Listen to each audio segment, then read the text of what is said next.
On this episode of A State of Control, we talk about residential versus commercial programming. What are the skill sets you need for both? And what does success look like? All that and more. Next on A State of Control. The network for the AV industry. What are you listening to? This is AV. This is AVNation. This is AVNation. State of Control is brought to you by our fine group of underwriters. Company like Milestone AV.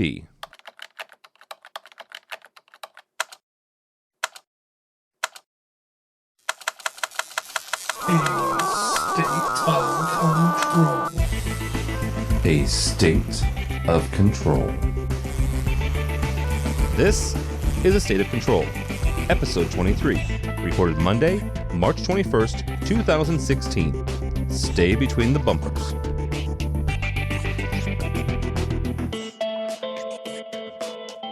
This is A State of Control, the monthly look at control and automation segment of the AV industry. My name is Tim Albright. I am your host. With us this month is Mr. Bernard Morgan from ICS Plus. Hello, sir. Hey, how you doing today? Doing well. Also with us is Uncle Richie, my brother from San Francisco, Richard Fregosa Design. How are you, sir? Doing good. Mellow West Coast greetings. Mellow. And it's even afternoon for me for once out here. It is. That means Uncle Richie's out of his pajamas. Stop it. That part. I wore a shirt this time. You have a shirt on, yes. Thank you. And he's combed his hair. Also with us, if you've never watched the show, Rich is bald. I have an aesthetically pleasing cranial shape. Yes. This is the exact definition. We'll go with that. Also with us is Steve Greenblatt from Control Concepts. How are you, sir? I'm doing great. Good to be back. Good deal. All right, so here's an interesting topic for this month, and then this is what we're going to talk about. Just so you know, residential versus commercial, resi versus pro programming, and it's interesting to me because we've recently started a residential focused weekly news program. AVNation started with AV Week, right? It was our weekly wrap up of all things AV news. Rich was Rich was the reason we started in the first place. Him and Bradford Ben. Steve's been on for a number of years, and about 6 months ago, we're like, you know what? We've got a lot of residential listeners. We've got a lot of residential stories. Let's kind of break these two apart. We have resi, and we have pro. So our pro program for news and information is AV Week. Happens every Friday. Resi Week, which is what we started, what we ended up calling it, it happens on Monday. Again, looks at the news of the week. And in doing this, it's been a great education for me personally, because I've needed to, as the producer and the host of the show, I've needed to immerse myself in this part of the industry that I've never really had to before. We've covered CDF for the last couple of years. We've got a lot of folks that are help us out. Like I said, Rich has been on board with AVNation since the very beginning. This is what they do, and I've never really got this interaction on this level before. So this is kind of cool. And as Steve and I were talking about what kind of shows to do, this one kind of popped up. I'm like, let's do this, because this right now is at least. As far as AVNation goes, it fits very nicely in what we're doing and how we're doing it. So, Rich, I'm going to start with you because you are our token resi guy on this show. First question is, I guess the best way to ask this is, what is the main significant differences between programming a residential system and a commercial system? It's process, and it's the end user. In a commercial environment, there is typically, in most cases, a designer involved or a specifier involved, and so there is a scope of work that's been generated, and it is a purpose-driven result, either for a boardroom or a huddle space or whatever they have, and you have a lot of different users who may or may not be familiar with the equipment and may not even have a vested interest in the system itself. In residential, you're dealing with somebody's house. You're dealing with an extension of their personality. Everything from the interior design, the decor, how they interact with it, and more importantly, you're dealing with somebody's personality. And it's very different dealing with somebody on a personal level with this program, which is an extension of their home, as somebody who has an extension of their business. Okay, real quickly, hang on. I'm going to interrupt real quickly. Explain the personality part. Why does personality matter? In residential, I always joke that as the technology advisor, I spend more time being an armchair psychologist for my client than I do actually performing any work. And a big part of it is that you are in a private space. And, and I would just say simply, it's like when you have a worker come in to do any type of construction or home remodeling, or even just somebody who, comes in to hook up your cable, there's that sense of that invasion of privacy. You are coming into somebody's space, and it is at times a delicate process. The other part tends to be scheduling too. If you're video conferencing or your codec system, or I'm not going to say a NOC because a NOC's 24/7, but say your huddle space or a meeting space isn't quite right at 3:00 on Friday afternoon, people will be perturbed, but they're not necessarily going to be storming down the gates at that point. If on Saturday afternoon and client comes in and system has an issue, you're going to be getting a much different call at that point. So there is a threshold in terms of what the client response is going to be as well. I mean, it is definitely a lot more. There's a bit more hand holding, and there is a matter of being availability. We find that our commercial projects, fortunately, in most cases, are typical working day projects. 8 o'clock to 5 o'clock, yeah. Monday to Friday. If something happens on a weekend, typically you already know that that's a special event, and you have the ability to prepare beforehand for it. In residential, people have birthday parties or barbecues or an Oscars party, or they're hosting an event, and there's a different set of expectations, and potentially kind of the ringing of the sky is falling at times. And I think that it's a matter of disposition. I think in residential, you go in knowing that that's part of it, and that is what you are agreeing and signing on to. And I think that is part of what makes people who focus on the residential side get good at what they do. Commercial people, I think, can do it as well, but I think that it is absolutely a shifting of gears. And I think for residential, yes, you may not necessarily be able to deal as well with the fact that you may not have access to the final decision maker when you're working with a spec. Okay. So you don't necessarily have the freedom and the creativity, and again, the West Coast vibe and the Resi side, but the craftsmanship of my art, man, and the deliverable. But that is a huge, huge thing. And we have residential projects where we deal with owners' representatives, and we have instances where we've never met the client. We deal strictly with an intermediary, but that tends to be the exception to the rule.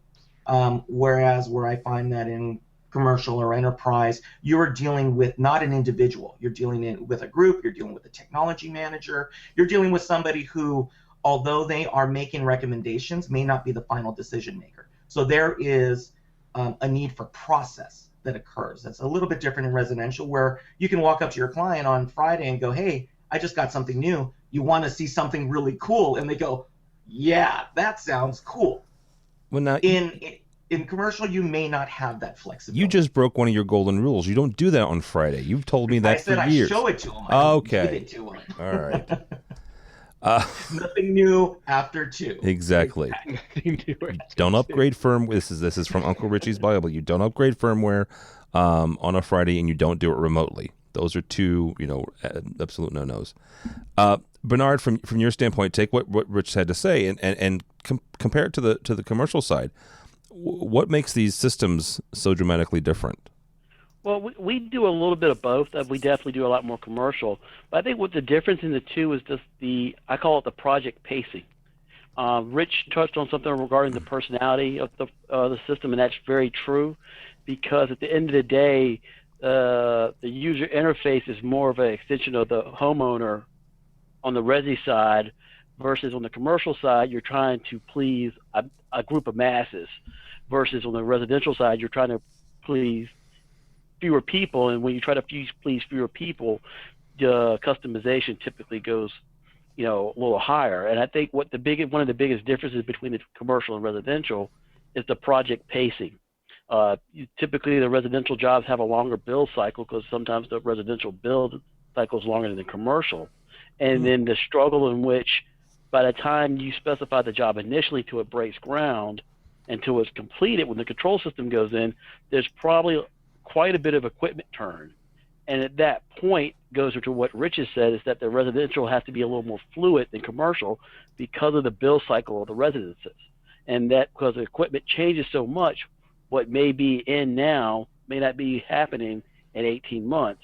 And here comes a redesign, and from that redesign comes a control system redesign, and here all the work you did ahead of time is no longer applicable because of the fact that so much equipment changed. And that's one of the things going in on the residential side, because the build times seem to be, because it's custom, seems to be a bit longer, and then the equipment life cycle is also a little somewhat shorter on the resi side. All right, Steve, let's kind of bring this back around to you guys and how you work. Working with commercial, because Control Concepts primarily, that's what you guys do.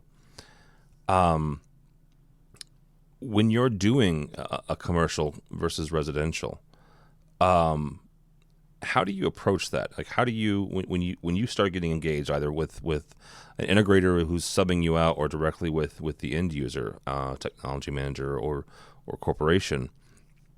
What is your approach compared to, and Rich will bring you on the back into that, compared to Rich's approach maybe?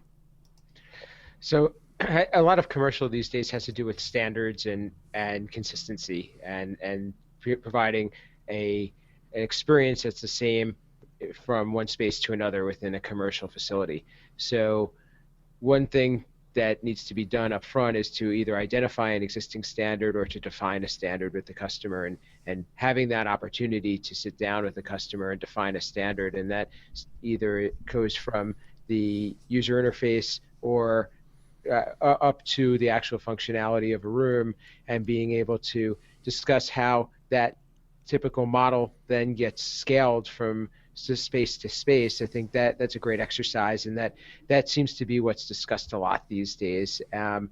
And that there's a value to that, because if you continue to work with the same customer, you've kind of established the approach up front, and then projects from then on become a little bit, you could hit the ground running, because you know what their expectations are, and you can, although these standards do evolve, you at least have a starting point, and you can, and you know that the expectations are going to be met. And I think that from my limited experience in residential, and we have done it many years ago, is that the customization, as was brought up, or the expectations are hard to rein in, because there are just so many possibilities. Whereas commercial, I think, can be a little bit more contained, and especially if you can establish that up front, I think that the success of the project is more likely going to go well, and the outcome is going to be met. All right, Rich, let's kind of bring this around to you. What is your approach when you, again, are contacted either by the homeowner's representative or the homeowner themselves? When you start attacking this project, what do you do first? Well, I wanted to just kind of button up just what Bernard and Steve were saying, and some excellent points is that, and what we're speaking to as well, and I think that we need to make clear of, is that in this instance, we're generally speaking about a custom solution. Okay, so a bespoke solution. I think in residential, the push that we've seen with Control Force, Savant, Crestron King, and even some of the programming parties, third-party programmers out there, are approaching a configurable system. where you have like Steve was saying, a group, a set of controls and kind of rein things in where people can stay within a defined set of goals and then make a couple of tweaks here and there. But mostly it's an a la carte menu. You get this, you get this, you get this. You don't really get to special order. So to tie that in, the first question that I often look, because again, I'm in a unique situation where not only do I work with the homeowner, the end user, the owner's representative, sometimes I am the owner's representative, and other times I work strictly for the integrator. So I'm brought in a variety of different ways just because of the nature of what I've done over the years. And the first question that we look at is, what do you really need? Let's assess that first. Are we looking at a solution that really sounds cool but isn't going to deliver necessarily what you're looking for? And more importantly, and I guess the key, thinking more about the commercial side and the residential side, commercial is purpose driven towards achieving work, getting work done. Residential is centered around entertainment. Okay, they're leisure activities and relaxing. It's a completely different mindset. And so, there's a completely different emotional approach to it. And we look at that. There is a human element to it where, no, we are not dealing with 50 different people in a room that come in that maybe have never used a control system before. We're dealing with somebody who says, I want this. This is what I've seen. This is what I want. This is a reflection of me. So that is the part that we go into, which is we take, a backwards approach, a holistic approach, I guess. Again, here's the West Coast vibe, right? But we've always looked at we've always called them the practical rules of home automation. And we found that there's only about 6 or 7 things that people really focus on in a home first. They want it on, they want it off. They want it warmer, they want it cooler. They want it brighter, they want it dimmer. They want it louder, they want it softer. And so our first approach always is, we need to meet these objectives first, okay? Let's define what these objectives are.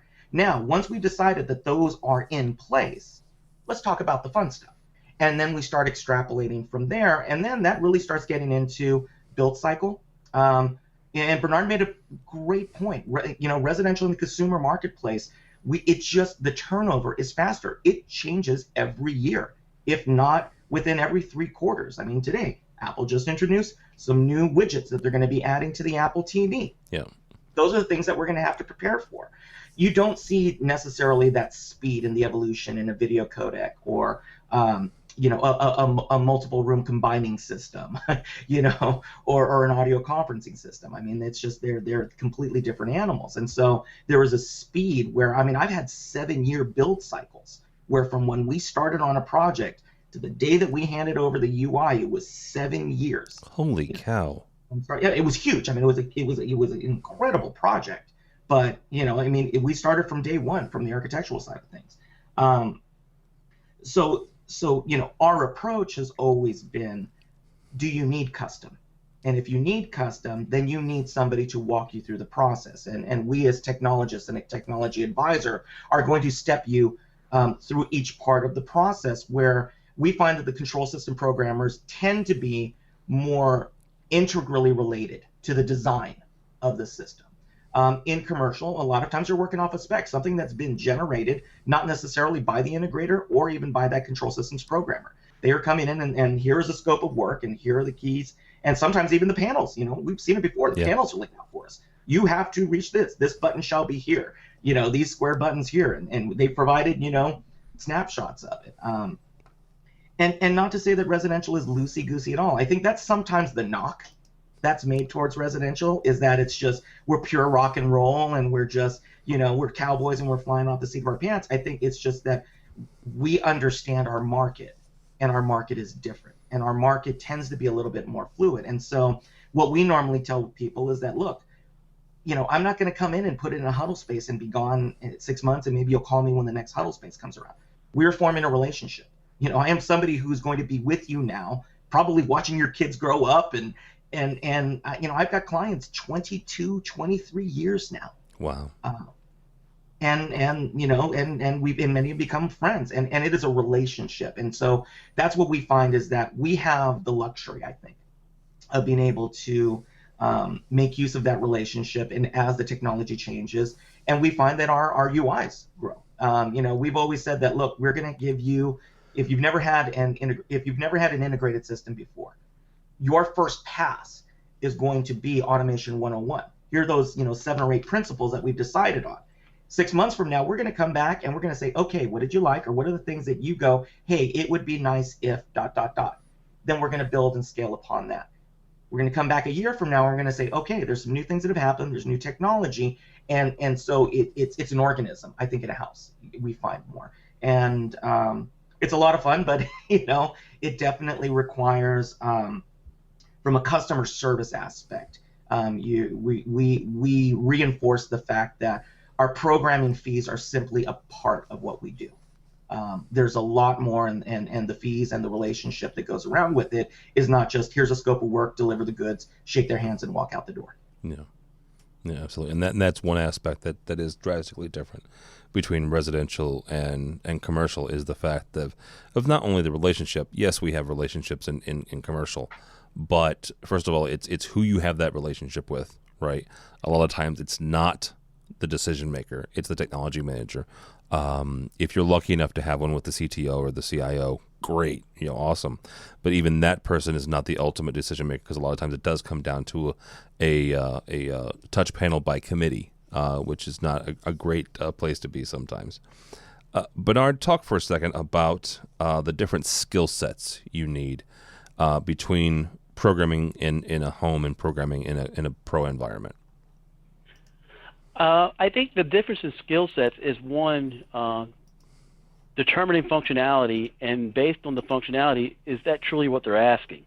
I think the interview process on the residential side is a lot more intense in order to have a successful project. You need to be able to sit down with hopefully the homeowner or the homeowner's representative and say, what is their exposure to technology today? Do they still have a bag phone or a flip phone, or do they have a smartphone? Wow.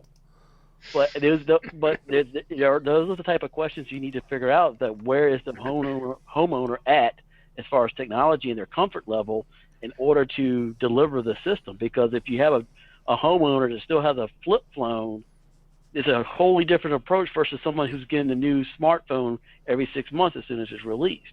And I think trying to gather that information before you go down the path of developing the control system and UIs is a really critical path that you have to do well in advance of doing the work, because of the fact that depending on when that homeowner wants, drastically changes the user experience that you put together.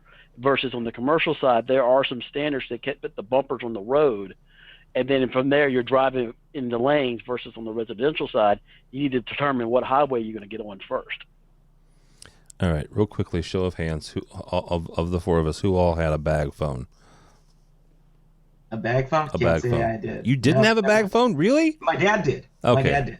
I'm surprised. You strike me as, I think I jumped kind of straight into from a flip into the very first smartphone, the Treo. No, not even. Treo. Yeah, the very first Treo was the Treo 300, I think. No, we're talking bag phone, like the Zach Morris precursor. You didn't have one back then? I at that point, I think I was still on a pager. Wow. All right. But you never complained about battery life, did you? No, you didn't. You complained about the bill, but that's a whole other story. Steve, real quickly, commercial versus residential, is there maybe one particular type of person that's like, you definitely should be in residential, or you definitely should be a commercial programmer? So for me, it kind of breaks down where we started to tail off, and there's a few different reasons why we chose to go down the commercial road. Is you really need to be proficient in the different lines of equipment, and I felt like it was really hard to keep up on the latest and greatest technology on both sides. So if you do happen to have more of an affinity toward the residential toys, whether you're working with them at home or whether it's just something that you read up about or you like to work with, I think that's one direction you can go in. I mean, I think that one of the biggest differences between the two is conferencing on the commercial side, and on the residential side, multi points of control. I think that those are kind of the two differentiators, I think, because although you may have more than one touch panel in a system on the commercial side, many times you don't have to account for 4 or 5 touch panels doing different things at the same time, which is what you would see in a larger residential system. I think having the patience and the discipline and the customer savviness certainly is a requirement on the residential side, whereas I think on the commercial side, as long as you can talk tech and you can and you are respectful and you do your job, I think that you can be successful. I think you have to have a little bit more of the interpersonal skills probably on the residential side in dealing with the homeowners, the patients and the aesthetics certainly are a lot more valued on the residential side over the commercial side. One thing just to comment on what Rich was saying earlier about is as far as having specs and scope on the commercial side, I would love to say that happens all the time, but many times we are left to our own devices to come up and define functionality, which is to me I think is the big challenge in what we do in general. Yeah, that is unfortunate. I will say this: one of the many times that Rich has helped me out, we did a team viewer, and I was looking at his program, and it was probably, I don't know, some 1,500,000 square foot mansion, and he's showing me, we were in Simple Windows, and he's showing me the different drop down, and I was like, oh my gosh, because he had, it's how his brain works. He had each individual room separated, and he has this drop down, and it keeps going and going and going and going. It's like, good night. I want to say you had like 10 or 12 touch panels in this system, and like Steve said, each one did a different thing because it was for a different room, and yeah, it's a whole different animal. Rich, I'm gonna kind of bug you on this one. Which one's easier to program or to deal with from a programming standpoint? For me personally, commercial's a cakewalk. Okay. I love commercial in that respect because typically it's like we were just saying, it's purpose driven. And for us coming from residential, I feel that it's easier to make the jump from commercial to residential than from residential to commercial, personally. Okay. Because in residential, you're given more leeway. That's the reality of it. It's just historically in my projects, I'm given a lot more leeway in residential, and I can show off my artistry, for lack of a better word. And so when we come into commercial and we come in with, these UIs, and we're like, oh, by the way, yes, it's functional, but check this out. And in our case, we're able to rely on 20 plus odd years of literally thousands of different UIs, right? Styles, shapes, approaches, all of these things where, like Steve was saying, is that there's or actually what Bernard was saying is that, the bumpers are there on the road, which is a perfect analogy. It's kind of like bumper bullets, like bang, bang, bang, bang, bang, you stay within the center. And from the resi side, we are given, depending on the project, we're given a little bit more leeway and we come into it. Personally, I like it because, we can come in, somebody more often than not, like Steve pointed out, more often than not is giving us direction and saying, here's the lines that you can draw between. And we go, okay, great. And within that, we're going to add our flair or our twist to it. A lot of times when I get involved in commercial projects, again, I'm kind of lucky in that I'm normally at the behest of the CEO or the chairman, and we're doing the executive boardroom. And so I'm a little bit lucky when I can have a conversation with somebody and go, by the way, that guy is writing the checks in because he said so. Yeah. Where we don't necessarily have to deal with touch panel design by committee. We are given some very specific marching orders, and that's great. Not always, but it does give us a little bit more leeway to be part of the design side of the team. And I think that when you're dealing with a residential, you are, hopefully, if you're doing it right, you are not necessarily being lumped with the rank and file side.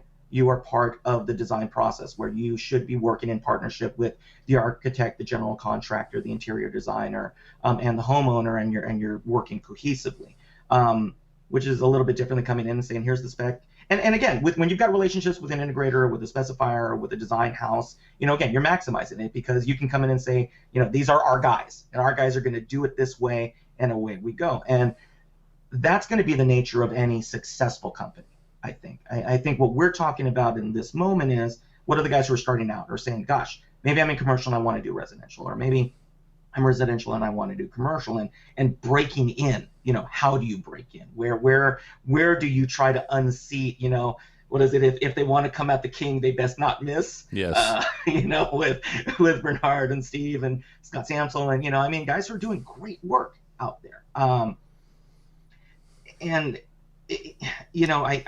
me, like I said, do I find commercial easier? I find that there is less.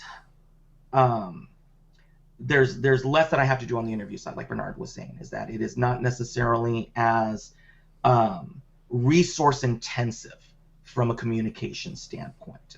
We can come in, we can get the job done, we can get in, get out, get paid, is kind of the way that we look at those. Yeah. Not always does it happen, that way, because scope creep happens anywhere. I don't care what project you're doing. You're gonna have scope creep no matter what. How good you can manage it depends on how good you're managing your company.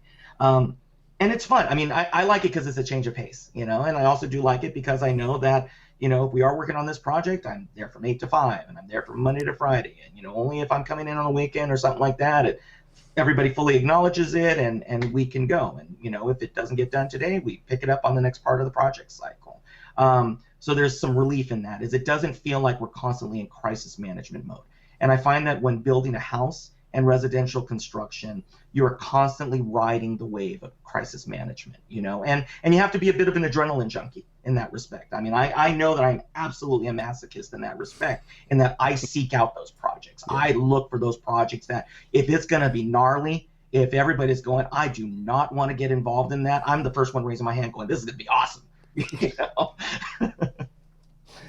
Yeah, that's actually one of the reasons why I like Rich. So, Bernard, talk for a second about what Rich mentioned about maybe you're in commercial and you want to get into residential. You're in residential and you want to get into commercial. What are some of the tools, the skills that you have sitting in one that are going to be helpful in the other? I think the biggest thing is going to be understanding your audience. I think the biggest difference between jumping between commercial and residential is, usually on a commercial project, there's not as much of a blank sheet of paper to start from. On residential, you are starting from a complete blank sheet of paper. And I think having to understanding your processes to basically put something on that piece of paper to make it a deliverable is a much bigger task in the residential side than on the commercial side, because more hands have touched the commercial side at that point, because they at least say, here's a space, we need some AC, we need some power. There's some type of consultant involved or something to say, hey, we need power and data in this area, versus on the residential, that could be an afterthought. So really the communication skills of gathering data, documenting the data, and be able to pull that data when you need it, I think is much more critical on a successful residential project, because once again, because of the build times being longer, so many things change, you need to be able to keep up with that documentation a lot more fluidly. Now, granted, the commercial projects move a little bit quicker, so therefore you get the same thing happens on the documentation side, but I think you don't have such a blank sheet of paper to start off with, if that makes any sense. No, it makes complete sense. Yeah, you're right, because a lot of times, 9 times out of 10, when you're the programmer, at least for an integration house, you're going to see those drawings. You are not most of the time. You're not helping build those drawings. You're getting, at least a simple scope of work and at least a product list. So, Steve, we're going to start with you, and I'm going to ask all three of you this, so you other two can start formulating your responses. Whether it's commercial or residential or both, what does success look like at the end of the day? The easy answer is a satisfied client, but I think we're all after the user experience, and I think that's a big buzzword right now. I think that we're also looking at trying to be future-proof. So I think whether it is commercial or residential, if you're in for the long haul and if you're relationship-based, you're thinking about how are these systems going to evolve. So how am I building my program now, and how am I having conversations now, thinking about what they're going to ask for next?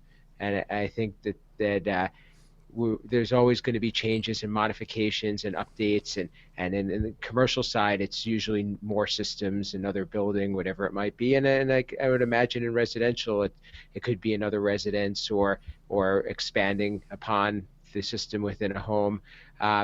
We need to be able to make the programs and what we've built, the infrastructure as a good foundation, so that when the customer comes to you for the next step or for their next request, it is reasonable in terms of the effort to get it done. And I think most importantly, above all, is be available for support and be able to be a partner to whomever you're working with, and know that that they can come to you, and you're not looking at just the finish line, but you're looking at what do I have to do to kind of maintain the satisfaction of the customer. All right, Bernard, from your standpoint, what does success look like? I think what success looks like would be, would the person, the end user, want to do another control system, either in their next residence or their next conference room. And I think that the simple answer is, if that answer is yes, then I think that means the project was successful overall. Meaning the homeowner on the residential side said, hey, I want to take this journey again on my next residential side of it, means that the first deployment of it went okay. And then the commercial side, if they want to do another build out of another space with it, the same thing applies. So therefore, if they're willing to do another control system, then most likely then the first one went okay. All right, very good. Uncle Richie, you'll have the last word on this, sir. What does success look like? I got paid. Jeez. They cut that check, baby. And there he has it. But in all seriousness, when I've done it right, my client is more of an expert on their system than I am. When they call me and say, hey, we've been using this, by the way, how about this? And that we built in the scalability, we can go, yeah, cool, no problem.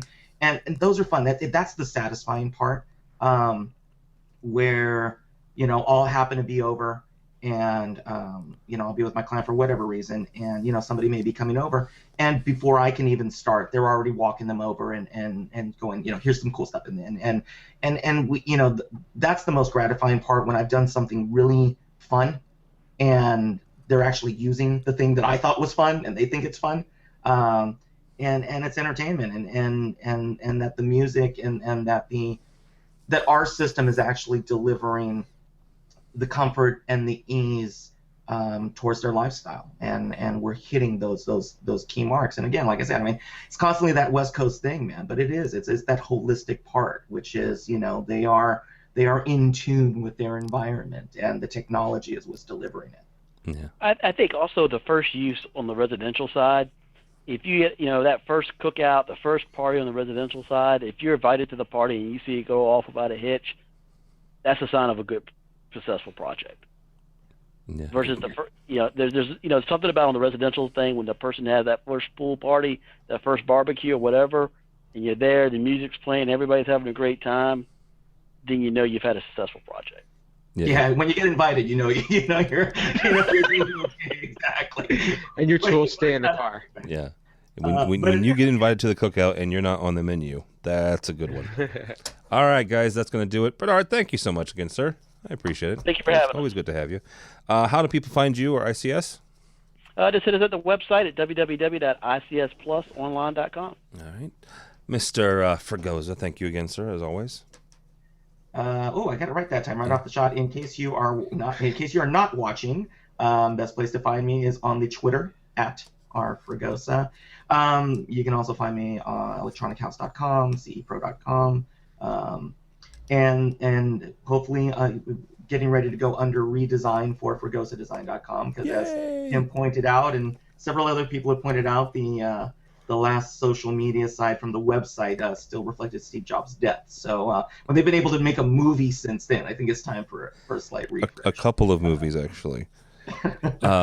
Real quickly about Electronic House, they've actually gone through a redesign themselves. So check that out. Rich has started to write for him. A couple other of friends of AVNation have started writing for him. So yeah, good job there from our buddies over at EH. So yeah, good job. Also, Mr. Greenblatt, sir, thank you so much. You're welcome. As always, you can reach me at Steve Greenblatt on social media. Website for my company is controlconcepts.net, and we too are going to be doing a redesign and a branding refresh. So check us out around Infocom time. We'll be announcing it. Yeah, that's a good teaser there. Breaking news. Breaking news. Fun Steve project. is getting a new website. New logo and everything. A new logo? Yeah, Sweet. why not? Yeah, what the heck? It's time.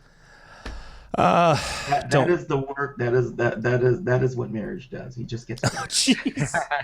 Yes, if you missed it, Mr. Greenblatt recently traded nuptials with a very fine young lady. So. And the best line I have ever heard from Mr. Lavecchia is Mr. Greenblatt outkicked his coverage. Very nice. Bernard can attest. He was there. Yes. All right. Don't follow me on Twitter or anything, but go by the website. I mentioned our residential and our commercial show. One's on Mondays, one's on Fridays, so you can watch both during the week. AVNation.tv, AVNation.tv. You'll find this program, those programs, and a host of others. You'll find a brand new EdTech coming down the pipeline, and also a brand new AV Social. So AVNation.tv, AVNation.tv. Thanks so much for listening. Thanks so much for watching. This has been A State of Control.